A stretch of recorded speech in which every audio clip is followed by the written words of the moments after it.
Hi guys, history optional course हम discuss कर रहे थे, जिसमें आज हम डिस्कस करने वाले लेक्चर 12 के बारे में।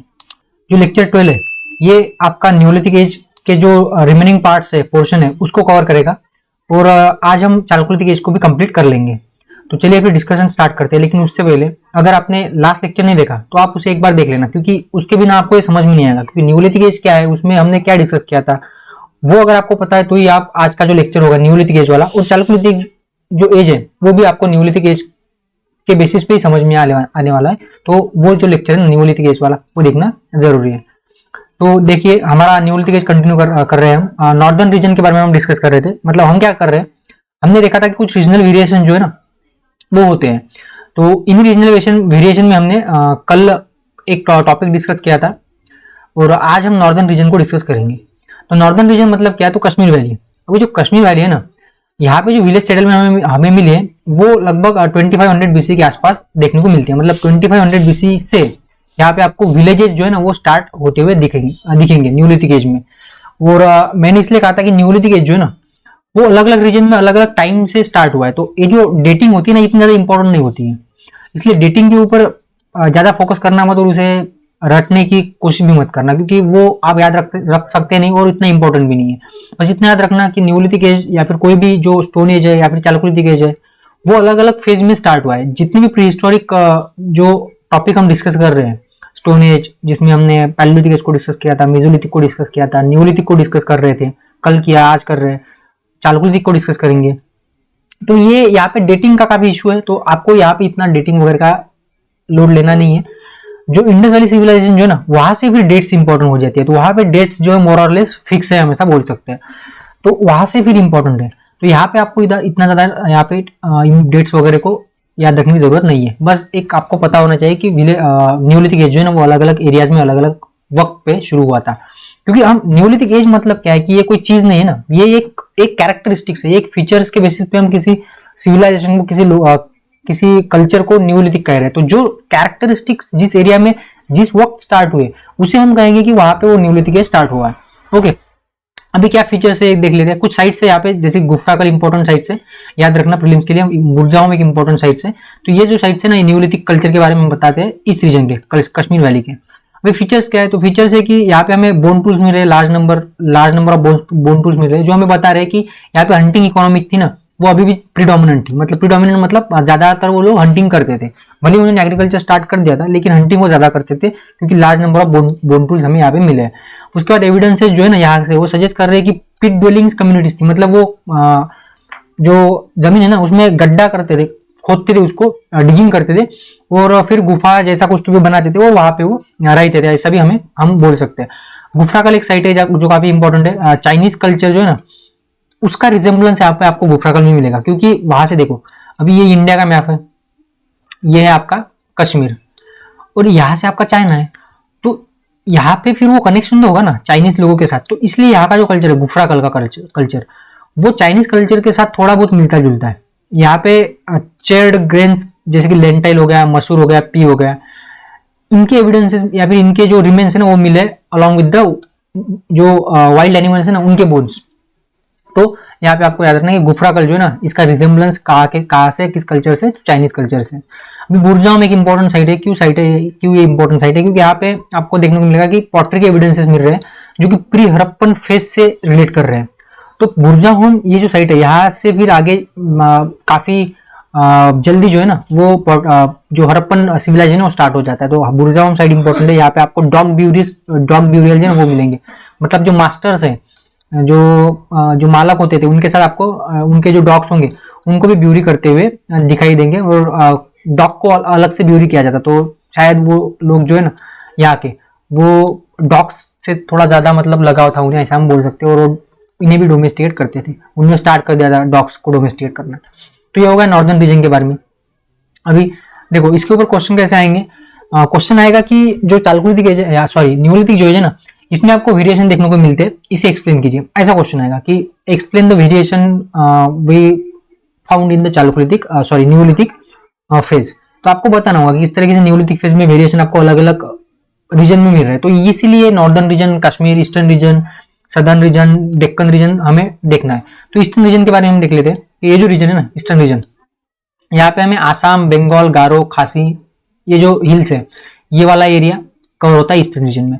यहाँ से भी न्यूलिथिक कल्चर के कुछ एविडेंसेस मिले, जैसे स्मॉल एक्स हो गया, राउंड शेप पॉटरी है, ठीक है ना, राउंड शेप मतलब इस तरीके से कुछ पॉटरी जो ना वो यहाँ पे आपको मिल जाएंगी। फिर उसके बाद कुछ सिमिलर, इसका जो सिमिलर है, इसका जो मतलब जो रिजेम्बलेंस है, ये जो है ना साउथ ईस्ट एशियन कल्चर से ज्यादा है, वो चाइनीज कल्चर से भी है ईस्टर्न इंडिया में, क्योंकि ईस्टर्न इंडिया से साउथ ईस्ट इंडिया यहाँ पे स्टार्ट हो रहा है।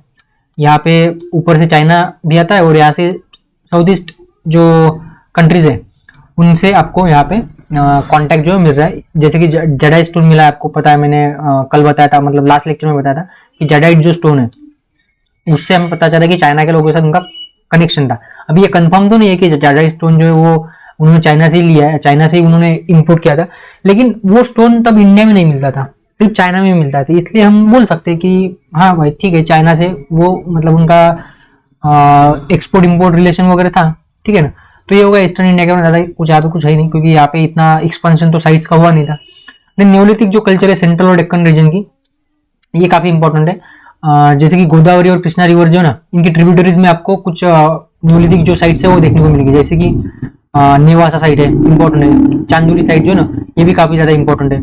तो यहाँ पे आपको क्या मिल रहा है, यहाँ पे आपको मिल रहा है कि जो स्टोन टूल्स है ना वो तो मिल ही रहे हैं, लेकिन इसके अलावा आपको चैलेडोनी और कार्नेलियम से बने हुए भी टूल जो है मिल रहे हैं। अभी यहाँ पे कोई क्लियर एविडेंस तो नहीं है कि न्योलिथिक फेज जो स्टार्ट हुआ है, लेकिन हम जो एविडेंस है उसके बेसिस पे बोल सकते हैं कि ठीक है, न्योलिथिक कल्चर यहाँ पे स्टार्ट हुआ था। तो न्योलिथिक कल्चर जो डेक्कन और सेंट्रल रीजन का हमने अभी डिस्कस कर लिया। अभी नेक्स्ट क्या है, तो नेक्स्ट है कि साउथ इंडिया जो है ना हमारा, देखो अभी साउथ इंडिया जो है ना, यहाँ पे हमें कोई क्लियर एविडेंसेस नहीं मिले हमें, मतलब हिस्टोरियंस को, कि हम बोल सकते हैं कि हंटिंग एंड गैदरिंग कम्युनिटी जो एग्रीकल्चर कम्युनिटीज में ट्रांसफर हो रही है या फिर ट्रांजिशन जो हो रहा है, ऐसे क्लियर एविडेंसेस जो ना वो अर्ली या फिर साउथ इंडिया में नहीं मिल रहे हैं अर्ली फार्मर्स के लिए, मतलब इनिशियल फेजेस के। लेकिन हम ऐसा बोल सकते हैं कि कुछ एरियाज जैसे हिली एरियाज है, रिवराइन एरियाज है, भीमा के, कावेरी के, कृष्णा के, यहाँ पे हमें कुछ ऐसे साइट्स मिल रही है, जैसे नागार्जुन कोंडा साइट्स हो गए, मस्की साइट्स हो गए, ब्रह्मगिरी साइट्स है, पालोवे साइट्स है, ये कुछ ऐसी साइट्स है जो हमें न्योलिथिक कल्चर की एक तरीके से झलक दिखलाते हैं, ठीक है, यहाँ पे साउथ इंडिया में। तो यहाँ पे 3 फेजेस में हम इसको डिवाइड करते हैं, हम मतलब हिस्टोरियन डिवाइड करते हैं न्योलिथिक कल्चर को साउथ इंडिया में। एक है अर्लीस्ट फेज जो कि अराउंड 3500 BC के आसपास स्टार्ट हो रहा है। यहाँ की कुछ इंपॉर्टेंट साइट्स हैं, जैसे नागार्जुन कोंडा हो गया और संगला खाली हो गया, ये कुछ 2 इंपॉर्टेंट साइट्स हैं जो हमें न्योलिथिक कल्चर के बारे में यहाँ पे बता रही है। कुछ ट्रेसेस मिले हमें ड्वेलिंग के, क्रूड हैंडमेड पॉटरीज के, स्टोन टूल्स के, जो कि शर्ट स्टोन से बने हो। और ये जो है ना, इनके कैरेक्टरिस्टिक, इनके जो फीचर्स है, ये है अर्लीस्ट जो फेज है आपका, ये न्योलिथिक एज के जो लोग थे ना, न्योलिथिक जो कल्चर था नॉर्थ इंडिया का, ईस्टर्न इंडिया का, नॉर्दर्न रीजन का, उससे मिलते जुलते हैं। तो फिर हम बोल सकते हैं, लेकिन ट्रांजिशन के एविडेंसेस नहीं मिले, मतलब ट्रांजिशन हो रहा है, जैसे हंटिंग गैदरिंग छोड़ रहे हो और आपका वो एग्रीकल्चर स्टार्ट करें, इसके क्लियर एविडेंसेस नहीं मिले। लेकिन ये कुछ जो हमें रिमेन्स मिले हैं हैंडमेड पॉटरी के, ड्वेलिंग के, ठीक है, तो इससे हम बोल सकते हैं। और इस अर्ली फेज में मतलब 300 BC के आसपास हमें साउथ इंडिया में कोई डोमेस्टिकेशन नहीं मिल रहा है, एनिमल डोमेस्टिकेशन नहीं मिल रहा है, एनिमल डोमेस्टिकेट वो नहीं करते थे फर्स्ट फेज में, लेकिन सेकंड फेज में वो स्टार्ट हो गया था।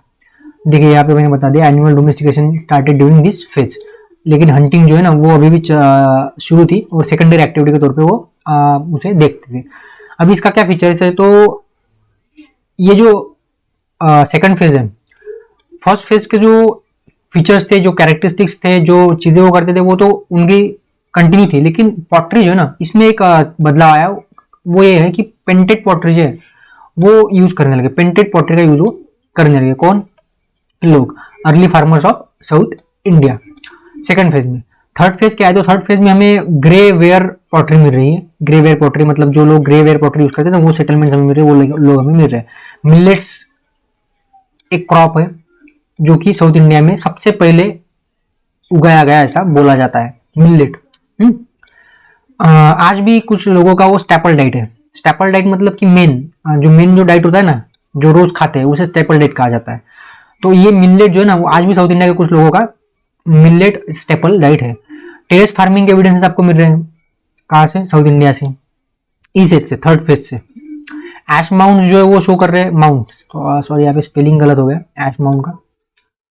तो इससे हमें एविडेंसेस कुछ मिल रहे हैं ऐश माउंट से, क्या मिल रहा है कि कुछ रिचुअल्स वो परफॉर्म करते थे और रिचुअल्स के एविडेंस मिल रहे हैं, मतलब रिलीजियस लाइफ जो है वो काफी ज्यादा रिलीजियस लोग होते हैं वैसे भी साउथ इंडिया के, आपको पता ही होगा। और रिमोट एरिया में मिले वो रिलीजियस एविडेंसेस, सॉरी ऐश माउंट। तो इसका मतलब क्या है कि वो ओरिजिनली माइग्रेट होते थे लोग, मतलब माइग्रेशन वहां पे चल रहा था, और इसीलिए आपको क्लियर कट एविडेंसेस नहीं मिलेंगे साउथ इंडिया में न्यूलिथिक फेज के। साउथ इंडिया की जो क्लियर कट हिस्ट्री है ना, वो हमें या तो आयरन एज से पता चले या फिर हम बोल सकते हैं संगम एज से आगे का जो हिस्ट्री है ना साउथ इंडिया का, वो ज्यादा क्लियर है। उसके पहले कुछ इतना ज्यादा क्लियर है नहीं साउथ इंडिया में क्या होता था, क्या करते थे वो लोग, क्योंकि वो ट्राइबल कम्युनिटीज थी साउथ इंडिया के जो लोग थे ना। साउथ इंडिया मतलब वेट, ये जो है ना, सॉरी मैपिंग थोड़ा मेरा कमजोर है, ठीक है। आपका ये इंडिया का जो मैप है ना, यहाँ पे गोदावरी के बिलो जो लोग रहते थे ना, ये साउथ इंडिया वाले पेनिनसुला पे जो लोग रहते ना, ये ट्राइबल लोग थे। तो इनके कल्चर के बारे में हमें बहुत कम पता है, और संगम एज से शुरुआत होती है इनके कल्चर की, हम ऐसा बोल सकते हैं। हमें ज्यादातर जो नॉलेज है संगम एज से है साउथ इंडियन लोगों के बारे में। तो इसीलिए यहाँ पे आपको ट्रांजिशन जो हो रहा है वो दिख नहीं रहा है, क्योंकि माइग्रेशन करते थे लोग, वो माइग्रेशन करते रहते थे, सीजन वाइज जगह बदलते रहते थे, हम ऐसा यहाँ से एविडेंस के बेसिस पे कह सकते हैं। तो ये था हमारा न्यूलिथिक कल्चर, जो आज हमारा यहाँ पे टॉपिक खत्म हो रहा है।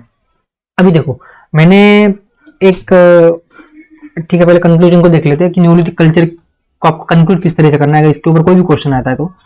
न्यूलिथिक कल्चर जो डिफरेंट रीजन में डिफरेंट टाइम पे इमर्ज हुआ है, ये मैंने आपको बता दिया था। और क्यों, क्योंकि इकोलॉजी में वेरिएशंस थे, ठीक है, इंडियन सब कॉन्टिनेंट में और दुनिया में भी। तो अभी देखो मैंने क्या किया, मैंने अभी हम जो चालकुली देश को डिस्कस कर रहे हैं ना, मैं जल्दी जल्दी में यहाँ पे जो इमेजेस होती है ना, इमेजेस मैप, और मैप को ऐड करना भूल गया मैं यहाँ पे। और इसके अलावा मैं आपके जो जो जो पॉटरीज होते हैं उसकी इमेजेस ऐड करना भूल गया। तो हम क्या करेंगे, अभी मैं यहाँ पे रुक जाता हूँ, ठीक है। न्यूलिथिक एज हमारा हो चुका है। अभी चालकुलिथिक एज की स्लाइड देखो, मैंने यहाँ पे बना ली है, यहाँ पे आप देख सकते हो। यहाँ से हमारा चालकुलिथिक एज स्टार्ट हो रहा है, चालकुलिथिक पीरियड, हंटिंग्स एंड गैदरिंग, है कि नहीं। उसके बाद यहाँ पे और कल्चर, बानस कल्चर। तो स्लाइड्स तो काफी अच्छी और डिटेल में बनी है, कंटेंट काफी बढ़िया है, लेकिन इमेजेस में ऐड करना यहाँ पे मतलब जल्दी जल्दी में भूल गया। तो अभी हम क्या करेंगे, अभी यहाँ पे हम रुक जाते हैं। यहाँ पे जो हमने डिस्कस किया है न्यूलिथिक एज जो हमारा हुआ था, इसको आप अच्छे से वीडियोस को देख लो, एक दो बार समझ लो, थोड़ा नोट डाउन कर लो। पीडीएफ आपको टेलीग्राम चैनल में मिल जाएगी। अभी चालकुलिथिक एज के ऊपर मैं वीडियो आज होगा तो आज डालूंगा, क्योंकि मैं थोड़ा बाहर जाना है, इमेज ऐड करनी है, इसमें इमेज ढूंढनी पड़ेगी मुझे।